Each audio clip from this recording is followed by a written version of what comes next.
Awesome. And you'll just have to give me 1 second. All right. Okay, so we'll dive in a little bit. Just for the structure of this event, we're going to go through a quick presentation. We'll talk about a variety of things involving research, and then we'll have a Q&A at the end. If you do have any questions throughout the presentation, feel free to pop it in the chat and we'll answer it at the end of the presentation. So yeah, go ahead, take a listen. Thanks for coming. So the 4 things we're going to talk about today is why you should participate in research, how to go about doing this, specifically how to approach a professor, because this is usually the kind of biggest hill you have to climb. And then we'll talk about expectations, how you might expect a lab to go and how you can make your experience count. So first off, why should I participate in research? Why am I here at this presentation learning about how to get involved? So the first, and in my opinion, the best thing about research and working in a lab as an undergrad is the fact that you can explore whether research really is for you. Do you like working in research? Does research like you? Do you find that you have the skills, the capabilities that'll make you a good researcher? This is anything from determining whether you like wet lab experience, whether you like doing certain experiments, whether you'd rather be working behind a computer or behind the scenes. All this experience is what you can find when you do undergrad experience. Second great thing about research experience is it looks really good on a resume on any type of application that you use in the future. So if you're considering going into medicine, dentistry, if you want to go into grad school, if you want to pursue an industry career, if you want to go off and try some completely other different type of career, your research experience will come in handy any way you go. It looks great for your application, and you also have an awesome reference from your supervisor later. Thirdly, it helps you develop a lot of great relationships within the faculty. So this is something that people don't kind of realize until you're actually involved in there, but faculties are often close-knit, very tight with each other. And when you get involved as an undergrad, this is kind of your foot in the door to get involved with the faculty and get to know people. This will come in handy later. Your supervisor, of course, is going to be a great reference later, but you'll also get to know people like other TAs, other grad students, maybe some research associates, and maybe even some professors, kind of on a first name basis, and they'll be a great resource for you to use later if you're considering going into grad school and you want to pursue another lab. And maybe if you want to move across the country, you're able to ask one of your faculty members about what, for example, UBC is like. So this is another great reason to participate in research. And lastly, although a lot of people think of research as developing your pipetting skills, as learning how to do stats, you also develop a lot of soft skills. So my favorite example of this is communication. On a day-to-day basis, you're communicating your scientific findings, you're communicating why your research matters. And this is something that'll help you out no matter what you do later on. Another example is just initiative and drive. You learn how to power your own project. And because of this, that's a skill that'll help you no matter what your projects look like later in the future.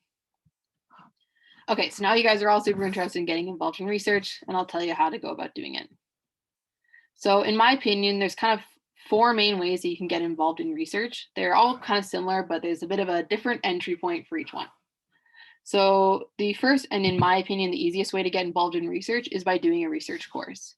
So specifically to the U of A, this looks to be in the terms of courses like Bio 298, Bio 299, MMI 499, any kind of 39X, 29X, 49X will be a research course typically.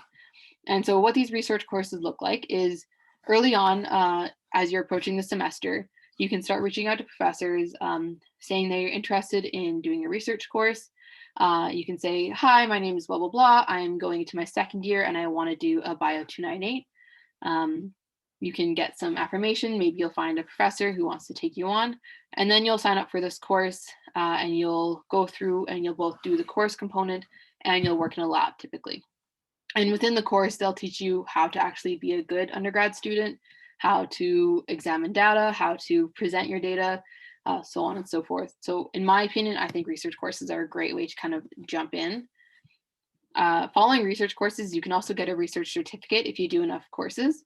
And so this is a thing that looks great on your resume. And typically a research certificate is you've done X amount of hours in a lab, or you've done X amount of courses, and now you're qualified for the certificate.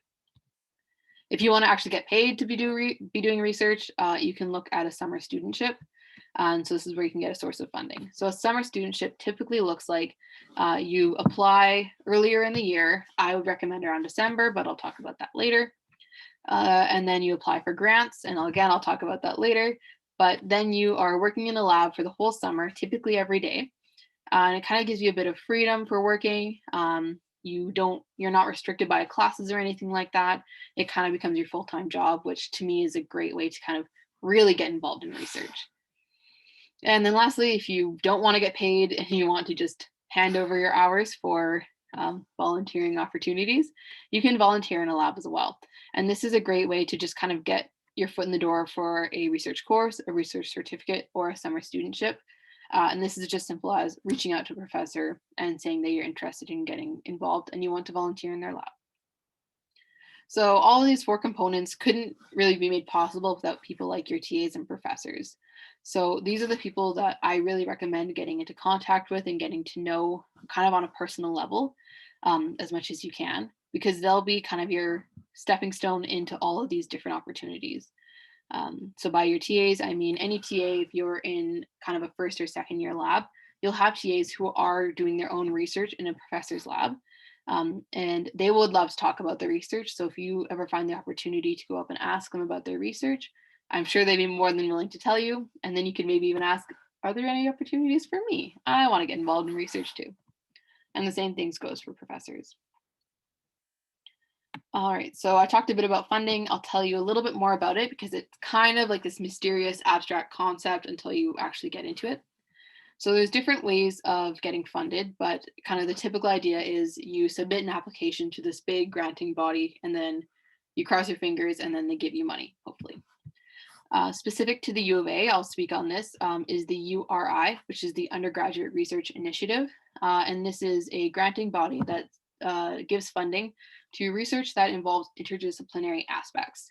So typically, if your research is able to involve 1 or 2 disciplines, an example would be like genetics and chemistry, art history and mathematics, stuff like that, you're a good candidate for the URI. I also really recommend the URI because they are great for providing resources for people who are applying. They have people who can review your application. You can speak to people one-on-one and learn what you can improve upon on your application, and you can make it the best application possible. Specific to Alberta, there's a Alberta Innovates Summer Research Studentship, which is again an application, and this is typically kind of geared towards more science or technology or sustainability focused. And it'll provide you a summer studentship as well. Next up is kind of a separate but similar category, and I like to think of these bodies as external funding. And external funding tends to be a bit more specific to whatever your research niche is. So it's very, very hard for me to list every single external funding source out there. And the best person to ask would be anyone in your field or any undergrads that you work alongside with, or generally your professor. So external funding bodies are typically groups that are interested in finding cures for a certain disease or finding solutions to a very specific problem. So 2 examples are the Women and Children's Health Research Institute. So this WICRI grant often applies to people who are doing research specifically, again, in women and children. So an example would be breast cancer studies. The NSERC grant is the federal grant for natural sciences, and there are similar grants for social sciences as well. And again, so these are just external grants that kind of apply to a very narrow field. And again, the best person to ask would be your prof. And then lastly, in some opportunities, some cases, you can actually get professors funding as well. They're typically not inclined to do this right away because there are so many resources available of external funding sources. But professors can provide some undergrads funding sometimes, and often they can do things like top-ups. So for example, the NSERC grant that I was talking about here, the NSERC grant, your professor must provide a top-up as well. So you get a little bit of extra cash and it's a little bit nicer. Okay, so I talked about how to get involved in research and how to get funding. Here are just some overall tips you might be interested in. The biggest tip that I have, and the thing that has worked for me the most successfully, is just do everything really, really early. In my case, I started talking to my supervisor a year before I started joining her lab. That was maybe a little bit too early, but I don't think there's such a thing as too early. So that's my specific example here. The more you start researching profs early, the more you can contact them early and you can know exactly when a lab will be available. So oftentimes positions kind of become available a year in advance. So the faster you get in there, the faster you can kind of snatch up that spot. My second tip for applying is that you should really know your own interest and how those interests will apply to your project once you do have a prof that you're going to be working with. So know whether you actually want to do the experiments that you're going to be doing. If you don't know yet, that's totally fine. You can figure out along the way. But it's good to know, for example, that you want to study genetics and you don't want to study physics, for example, in my case. All right, so for applications, the first thing you should know is that it's not a kind of simple type everything in, send it off type deal. A lot of people are applying for these grants, so it is a bit of a competitive sport for you to be doing. Good grades actually do help some grants more than others. So the NSERC grant takes a bit of a stronger look at your transcript compared to the URI, for example. But good grades always do help. Don't be dissuaded if you don't have a 4.0, that's totally fine. But thinking thinking ahead, grades do help. Next, you should know your contribution to the project. This is kind of what the applications are looking for.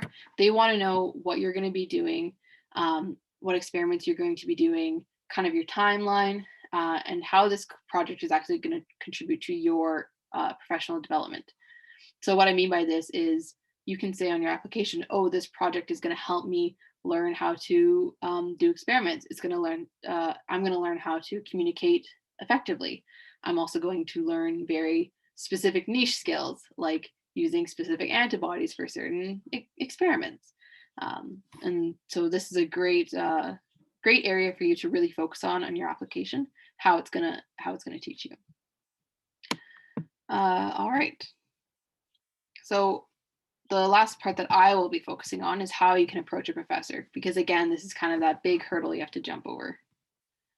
So the kind of most common way of approaching a professor is just through cold emailing. And honestly, I don't think it's a bad habit at all or a bad strategy. So by cold emailing, I simply mean you pick up your computer, do some research on some props, figure out, okay, this guy's in virology, this guy's in botanics, this guy's in genetics, et cetera, and you figure out what you want to be doing. The next step here is kind of researching their research. So reading through some of their publications, looking on their lab website, figuring out exactly what kind of trajectory the lab is headed on. Third step is actually just writing the email and sending it off, and then hopefully you get a response. But I can promise you, it's usually about you send out 30 emails, maybe get back 2 to 5, and you go from there. And that's totally okay. It's also totally okay to send out 30 and not get any back. You just pick yourself off the dust and send out another 30 emails. Again, this is something that I'm really passionate about, is just talking to people. This is something I didn't do because I was a very shy second-year student, so I did not talk to my TAs. But looking back on it, I really recommend it. So this is just going up to your TA after a lab. This is going up to a professor after a class and asking them how their day is going, and then asking them, what are they researching? What are they working on? And do they have any opportunities for students, because you're really interested in it. And kind of a third one is something that people don't utilize that often, but I do recommend, is there are actually lots of networking events and conferences available to you. No matter what field you're in, people like to meet and gather, and they're often open to anyone, especially to undergrads in that field. And this kind of networking event or conference is kind of like a specialized little nest where you can do exactly what I was talking about with the TAs and professors, but this whole event is designed for that. So that's where you can really talk to people and kind of put a face to your name. So if you cold email them later, they remember who you are. Now, after you've done all this work, you might get asked for an interview for a professor. This is kind of a hit or miss. Some professors prefer this, some don't. Most do prefer to meet you, at least face-to-face, maybe over Zoom. And so they'll ask you for an interview or just kind of a one-on-one chat. And you'll want to prepare for this. This isn't kind of show up and be your cheery self. You'll want to impress them a bit as well. So by this, I mean, again, looking at their research and knowing what trajectory their lab is on, knowing your personal project and what you want to be working on. You may not have a clear idea of what project you'll be working on yet, but you can say, well, I'm really interested in this, or I'm really interested in this paper that you did. How are you continuing the research from here? And another way to prepare for your interview is just to know a bit about your personal background and how that makes you a good fit for the lab. So if you have experience and you've taken a whole bunch of classes in biochemistry, then you can bring that up and you can say, I'm really passionate about biochem and I want to use it in your lab. Okay, and last thing I'll kind of mention here is that writing an email is a bit of an art form. And I'll show you a little bit of what I mean by that. So here's kind of an email that I would not send out myself. Again, this is kind of a blank slate. So there would be more to this than that, but generally this email isn't great. So some problems that I find is that it's, of course, very short. It's very unprofessional, and it doesn't really specify how this guy, Jake, actually wants to talk to this professor and actually wants to work in their lab. There's no specific requirements or specificities on why they're interested in the lab. And because of this, it's not a great email. This email, again, is a bit of a blank slate and definitely more could be added. But overall, I think everyone can probably tell it's already looking like a better email. For example, Jake's a bit more specific about who he is and his background. He brings up a recent publication on. He brings up projects specific to a certain lab.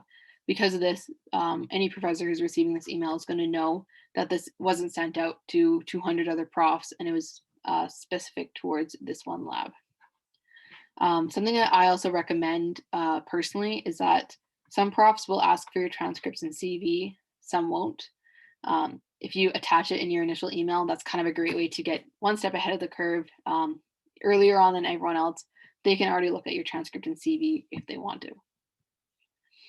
Okay, before we continue on, I've actually got a couple questions for everyone who's participating here.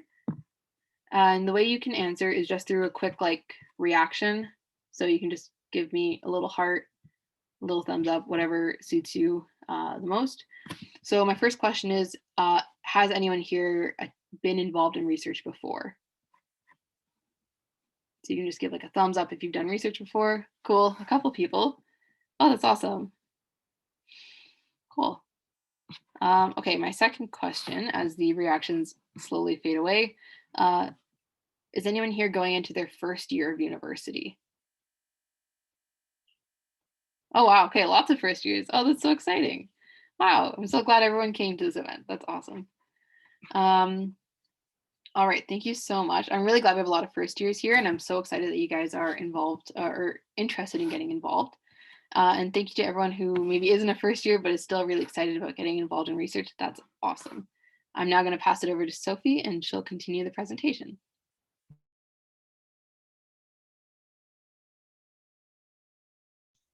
Hi, sorry about that. I didn't realize the laser pointer would make the Zoom not work well, but hi everyone. Now that we've just talked about how to actually get your foot in the door, we want to talk about how you might want to make it count, especially if you're doing summer research, which is only 4 months. So it's a bit of a shorter timeline. So we'll talk about what you can do. Okay, so first of all, there's different types of labs, and I think this is something that a lot of people don't realize. But there are wet labs and there are labs outside of a traditional science lab setting. So that is basically like a remote lab or labs that you might just do on a computer. In terms of wet labs, if you're a science student, this might be what you're more interested in. If you're interested in cell labs, animal labs, things you do in things that are similar to what you might do in a course lab. So really focusing on the experimental skills that you might do in your actual courses. And in terms of remote labs, this is something that I'm doing currently because my lab is in Toronto and I'm here in Edmonton. If you're a math or stats student, that's also a kind of lab that you don't need to be in person for. Maybe you just need to have a computer that you do your work on. Maybe you need some Excel skills, etc., some MATLAB skills, whatever. And of course, if you're in comp sci or software like me, that is something that you will be doing all on your computer, maybe organizing some databases, mining software repositories, things like that. But in terms of wet labs, which is something that most of you might be interested in, here are some things that you might expect, because we know that research is kind of a big question mark for a lot of people here, because research, most people don't get involved in it before university, so you might not know what to expect. But first of all, if you're in a wet lab, be prepared to actually run experiments. So this means that you'll need a lab coat, you'll need to know all the safety precautions and hazards of being in the lab, and your professor or supervisor will go over some of these things with you likely, but be prepared to know some of this stuff going in. And of course, running your own experiments, you have to be a lot more independent and I guess self-driven when you're doing these experiments. You may not be doing them with a lot of other people as you might be used to. So be prepared to kind of just know your stuff, maybe doing some research or practice beforehand, whatever that might look like. And I know Paris mentioned this a lot earlier, but communication is really key. And this is because, especially if your research is mostly self-driven, a lot of people don't know what you've been working on and what progress you've made or what problems you've encountered in your steps that you're taking. So at these, regular lab meetings, maybe people from different projects will share what they've been working on. If you're working on your project by yourself, you'll also want to be really clear on what you've been doing.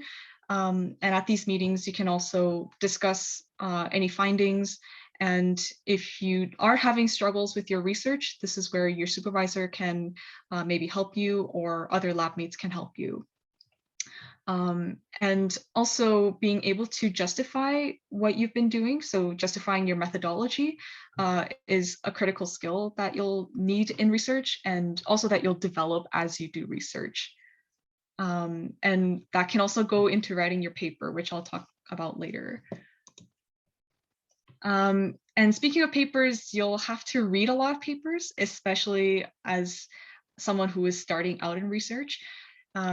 Because there's a lot of work that probably has been done in the field. There are many researchers all around the world, and just picking up a journal on one of these fields and reading up on what has already been done can help you determine what needs to be done in your research so that you're not repeating findings or stuff like that. So doing a literature review is really common for undergraduate researchers. So try not to be bored by it. Try to stick with it through all the readings, and you can get to the fun part later, which is doing experiments usually. And this is a bit of a meme, but be prepared for some chaotic moments. There might be a lot of ups and downs because a lab setting is not exactly a work setting in the industry sense. So most people are not working 9 to 5, although you could if you wanted to. You mostly set your own schedule. So, and your schedule is also determined by what you find or what struggles you encounter. So some parts might be really busy, some parts might be really slow and chill, and that's completely okay. And lastly, no food in the labs, and also you will have to kind of schedule your own lunch breaks, things like that. And take vacation at your own risk or something, and really just managing your own schedule, things like that. And here are some things that might be expected of you, either from your supervisor or other lab mates. And the really big thing that I want to kind of talk about is having self-direction. Like I keep mentioning, research is really self-motivated And not only do you need your own motivation, you also need the ability to think about what your next steps are in your research. And that requires a lot of critical thinking. And it might seem a little bit scary at first because you've never done research before, but your supervisor is there to help you develop these skills. So make sure to always talk to them if you're having trouble. And but whenever you're talking to your lab or your supervisor at maybe lab meetings, always think about what your next steps are because of everything that has happened previously or what you found before. And another thing is your lab mates and supervisors are great support for you. So really try to develop a good relationship with them, and also they are good connections. So you want to maintain good relationships with them, especially with your professor who can be a reference. And the last thing that I really also advocate for is documenting all your work. So documenting means that you explain your steps and you justify why you took those steps specifically.